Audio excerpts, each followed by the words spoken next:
Morning students. आज हम आपको कुछ मोस्ट इम्पोर्टेंट डेफिनेशंस करवाएंगे जो बेसिक्स में आपने प्रीवियस क्लासेस में पढ़ी हुई हैं, लेकिन आगे जैसे जैसे आपका सिलेबस बढ़ता जाएगा वैसे वैसे डेफिनेशंस को भी ब्रीफली में आपको करना है। पहले हम आपको करवाते हैं कि बिंदु या पॉइंट किसे कहते हैं।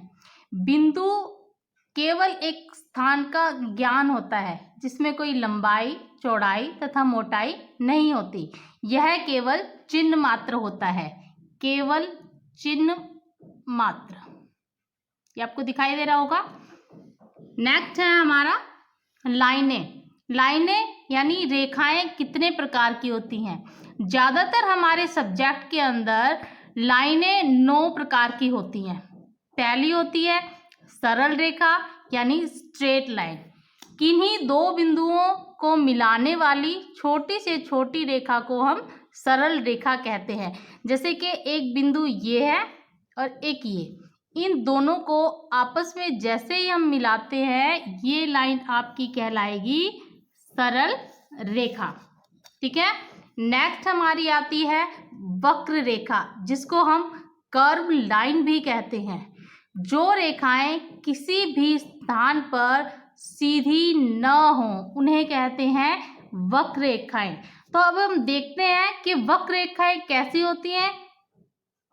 उसका एग्जाम्पल आपके सामने आ रहा है। आपने इन वक्र रेखाओं को पानी के अंदर भी देखा होगा। नेक्स्ट हमारी आती हैं क्षैतिज रेखाएं, जिनको हम हॉरिजॉन्टल लाइन भी कहते हैं। समतल आधार या पृथ्वी के समानांतर खींची गई रेखाएं क्षैतिज रेखा या फिर हॉरिजॉन्टल लाइन कहलाती है। इसका उदाहरण क्या होगा। जो बिल्कुल समतल यानी पृथ्वी के या हम किसी पेज के या किसी सतह के समतल जो लाइन बनाते हैं वो कहलाती हैं क्षैतिज रेखा। नेक्स्ट हमारी आती हैं खड़ी लाइनें या फिर वर्टिकल लाइनें। समतल के लंबवत खींची गई रेखाएं खड़ी रेखाएं कहलाती हैं। इसके उदाहरण के लिए खड़ी रेखाएं यानी वर्टिकल लाइंस जो एक दूसरे के बिल्कुल समानांतर होती हैं, पोजीशन इनकी अलग होती है। नेक्स्ट होती है हमारी समानांतर रेखाएं, जिनको हम पैरेलल लाइंस भी कहते हैं। वे रेखाएं जो आगे या पीछे बढ़ाए जाने पर कहीं भी आपस में मिले नहीं, उन्हें हम कहते हैं समानांतर रेखाएं। उदाहरण के लिए आपके पास ये 2 समानांतर रेखाएं हैं, जिनको हम आगे कितना भी बढ़ा लें या फिर पीछे कितना भी बढ़ा लें, ये आपस में कहीं भी मिलती नहीं है। नेक्स्ट है असमानांतर रेखाएं, इनको कर्वेटिंग लाइन भी कहते हैं। वे रेखाएं जो दोनों ओर बढ़ाए जाने पर कहीं ना कहीं अवश्य मिलती हैं, वो कहलाती हैं असमानांतर रेखाएं। दोनों ओर बढ़ाए जाने पर सिर्फ एक साइड से वो मिलती हैं। जैसे कि आपकी 2 असमानांतर रेखाएं ये है।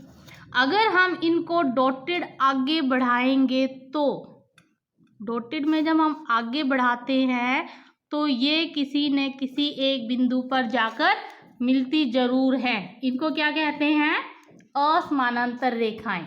नेक्स्ट आपकी है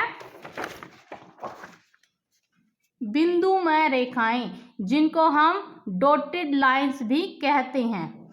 जो रेखाएं छोटी छोटी समान रेखाओं के बीच में समान स्थान छोड़कर खींची जाती हैं, उन्हें कौन सी रेखाएं कहते हैं बिंदुमय यानी डॉटेड लाइंस। रचना करते समय ये रेखाएं 2H की पेंसिल के साथ खींची जाती हैं।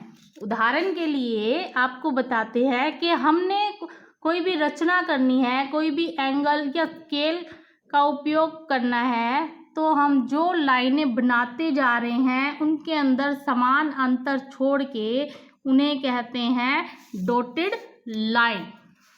नेक्स्ट आती हैं बारीक रेखाएं, इनको शार्प लाइन और गिवन लाइंस भी कहते हैं। इन रेखाओं द्वारा रचना में दिया हुआ भाग दर्शाया जाता है। जैसे कि आपको बता दिया जाता है कि आपको एक ए बी लाइन दी गई है, इसके ऊपर आप कोई भी षटभुज या पंचभुज दर्शाएं, यानी एक रेखा जो आपको दी गई है वो कहलाती है शार्प लाइन या गिवन लाइन। इन रेखाओं को 2H पेंसिल से बारीक व हल्का खींचा जाता है।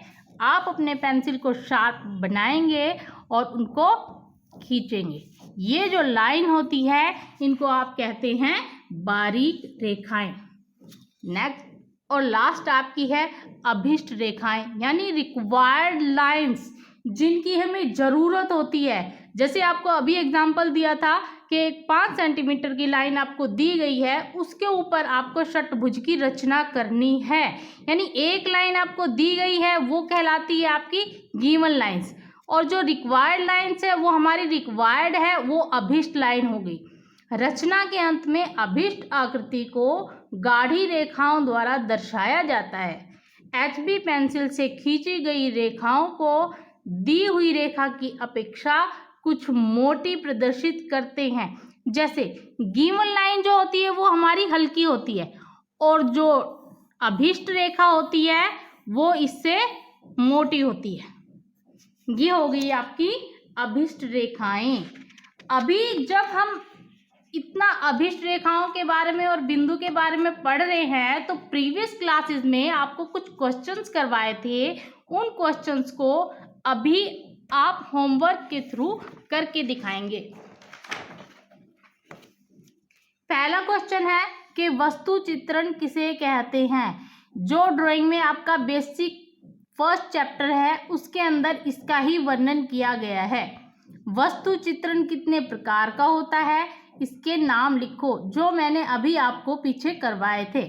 वस्तु चित्रण करते समय कौन सी बातों को ध्यान में रखना आवश्यक है।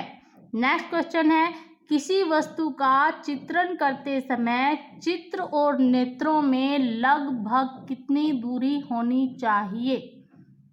नेक्स्ट क्वेश्चन हमारा है मुक्त रेखांकन किसे कहते हैं, जो कि मैं आपको बार बार करवाती रहती हूँ, उदाहरण सहित उसको आप करके दिखाएंगे। मुक्त रेखांकन में वर्जित क्या है, यानी किस चीज को आपको करना मना होता है मुक्त रेखांकन के अंदर। ये सारे क्वेश्चंस आपने फेयर कॉपी के अंदर करने हैं, बिल्कुल साफ साफ राइटिंग में, और मुझे अभी लिख के दिखाएंगे। चित्रकला अभ्यास के लिए कौन सा वातावरण होना चाहिए। चित्रकला को देखकर, सोचकर और सामने रखकर बनाना क्या कहलाता है। यही आपके फर्स्ट चैप्टर के सारे क्वेश्चन आपके फर्स्ट चैप्टर के हैं। नेक्स्ट है चित्रकला में अगर फूल, फल, पत्तियां और पेड़ हैं तो वो किसके अंतर्गत आते हैं। नेक्स्ट और लास्ट क्वेश्चन है मुक्त रेखांकन में कौन सी जानकारी आवश्यक है। ठीक है स्टूडेंट्स, आप ये सारे क्वेश्चंस मुझे पुटअप करके दिखाएंगे। उसके बाद जैसे ही आप कर लेते हैं तो मेरे आंसर्स के साथ अपने आंसर मिलाएंगे। Okay students, thank you, stay home, be safe.